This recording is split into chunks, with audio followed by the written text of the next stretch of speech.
Hi, friends. Welcome to today's episode of We Are Marketing Happy, a healthcare marketing podcast. My name is Jenny Bristow, and I am your host. And I'm also the CEO and founder at Hedy Hopp, a full service, fully healthcare marketing agency. I am very excited today to have three of our very own teammates joining us to celebrate the 1 year anniversary of the acquisition of another agency. So back on August 1st of 2024, we acquired an agency called iHealthSpot. And we acquired this agency because Hedy Hopp was really built to service what we call system clients. So statewide or multi-state providers and payers were really the way that we structured and built our organization. But time and time again, we would have smaller organizations that had a smaller geographic footprint, which usually comes with a smaller budget, coming and asking us to do work with them. And it broke our heart every time we had to choose to not partner because we just couldn't come up with a process that would be efficient for them. We began building a second business unit internally, and then less than a month later, the opportunity to acquire iHealthSpot presented itself. We were thrilled. So iHealthSpot, the acquisition brought with it about 450 practice clients. So clients think like a critical access hospital or a 5 or 6 location orthopedic group that's physician owned or private equity backed, perhaps. So they have a lot more autonomy, can move faster than large systems, and it's a heck of a lot of fun. So today I'm excited to invite 3 team members that came and joined Hedy Hopp as part of the acquisition to talk about their individual departments and some of the changes they've seen since the acquisition. So we're going to get started with Kristin Wiedman. So Kristin, one of the exciting things, you are the project management lead. First of all, just to set the stage, you're the one who makes sure that all of the work is delivered on time and on quality and everybody knows what their jobs are.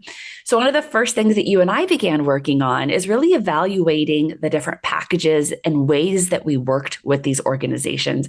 I'd love to hear you talk a little bit about the revision of the practice marketing packages over the last year and what that has meant for the practice marketing clients. Thanks, Jenny. Yes. So I think one of the first things we really looked at was how we named our packages. So we originally had things named by services, which can get a little confusing, right? If you are just a physician that is trying to get new patients, looking at this list of SEO and listings management and paid ads, you don't really know where to start. So I think you and the sales and marketing team at Hedy Hopp has worked really well on naming things in a way that they make sense. So things like a patient volume package or, working on your brand reputation. So I've loved those changes. And then from more an operational and a project management standpoint, I think we've done a good job with adding a package that was really needed and really fit and set the stage for our clients. So it's called the foundation package.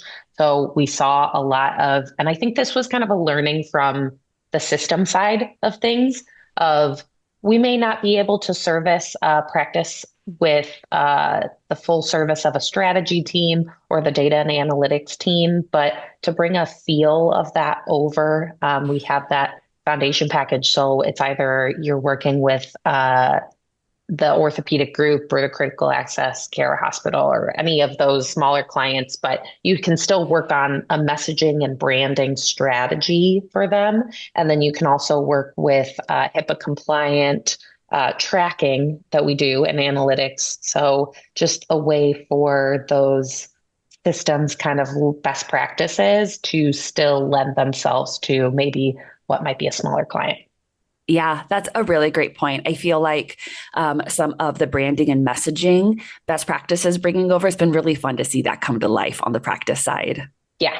For sure. Awesome. Well, Phil Terry, you are an account manager on the practice side. And I think for me, it's been really joyful to see the account management teams begin merging best practices, right? Because when you typically work with either very, very large organizations with lots of stakeholders or smaller organizations with less stakeholders, it's different, right? Practices are Oh different. The way you approach it is different. So I would love to hear your thoughts on the evolution you've seen over the last year. yeah, so I think it's nice that, even though we've worked with, larger clients or smaller clients, the goal of the account management team is to really dial down what the client wants and the client expectations.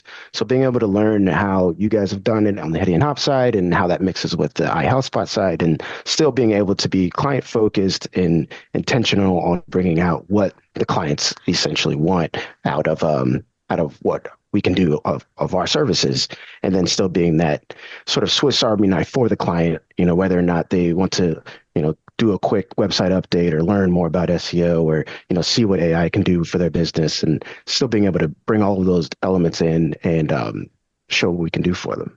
Yeah, absolutely. I think one of the interesting things is the way that the system side structures what we call the core team. So we have project managers, account managers, and strategists. And sometimes on the practice side, you're wearing multiple hats, right? So we do have project managers, but sometimes you're also the strategist, and sometimes you're bringing in a strategist, kind of just depending on the scope and the size. So I will just say huge kudos to the account managers on the practice side, Phil and the rest of your team, because it's really great watching, the skill sets that y'all bring to the table for practice clients. Definitely. And doing that sort of proactive learning with the other account managers about what you guys are doing as far as taking in some of the ideals about owning the solve and owning the outcome, and really applying that to the clients, and giving that full service and having a flexible team behind you has just been, amazing to be able to work with that. Oh, that's awesome. That's awesome, Phil. And last but certainly not least, Yenny Rojas, I have to say, the work you have done to incorporate GEO and AI overviews into the SEO, like standing round of applause. Oh, Kudos, kudos, kudos. The Oh yeah. results you have created for this team is absolutely phenomenal. I would love if you could share just a little bit about the way that you've approached it and some of the results that we've seen with some of your hard work over the last couple of months, Yenny. Thank you, Jenny. I want to start by saying SEO is not dead. I know I've heard people say, SEO is dead. That's not true. The classic SEO as we knew it is dead. The old rules of search, right? So keyword stuffing, basic meta tags, chasing rankings just with your generic blog post. That has evolved. SEO has evolved, right, into Mhm. something more advanced and more strategic, especially with AI reviews and AI and large language models, reshaping how information is delivered to clients and patients and users, right? AI assistants and large language models, or LLMs, like ChatGPT, Perplexity, Copilot, etc. Those aren't like your traditional search engines. They don't give Mhm. you a list of 10 bullet links. They give you answers, right? And that changes the game as we knew it. The goal is no longer just to be ranking on Google, it's to be the source that LLMs pull information from, Right. and they generate answers. The goal is to be recommended by those agents and be cited in AI reviews. So what we have done, what we have implemented here is structuring the content in a way that can be read by LLMs. We are writing with both humans and machines in mind. So we start with the answers at the top, right? We use bulleted lists, structured content, number list. We prioritize clarity and scannability. And always have in mind when writing content is the answer at the top. So answer the question first, and then the explanation comes later in the content. Another thing is the evolution of SEO is AEO, answer engine optimization, and generative engine optimization. I know that's a lot of acronyms, AEO, EO, but we're not just writing blogs anymore to rank. So we're writing content that directly answers the user intent and can be pulled into AI summaries, right? And voice assistants. That's how people are searching now. Um, I just want to say if you structure a content in a way that LLMs can understand, if you don't do that, you risk becoming invisible in the future for organic search. Your website has to be LLM friendly. So just my closing thoughts and a final tip for everyone listening, focus on clear answers, implement a structured content, and make sure your site is LLM friendly. Oh, it's such great advice and a very concise answer. I love that.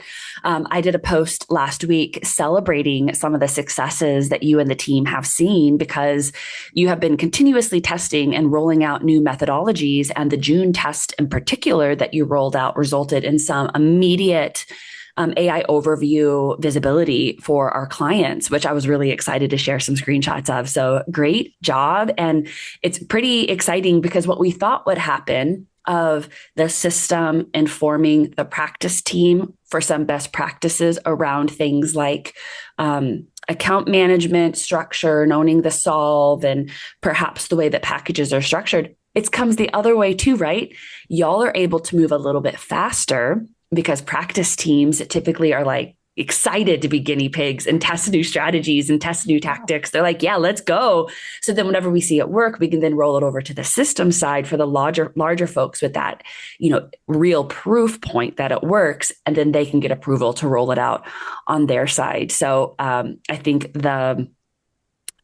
just the evolution of the two sides growing together has been really fruitful. So to the three of you, thank you so much for the joy over the last year. It's been so fun working with you and the rest of the practice marketing team that has joined. We are very excited that we've had nearly 100% retention rate of employees and clients. So it's been really phenomenal. I think this is like best case acquisition that I have ever seen.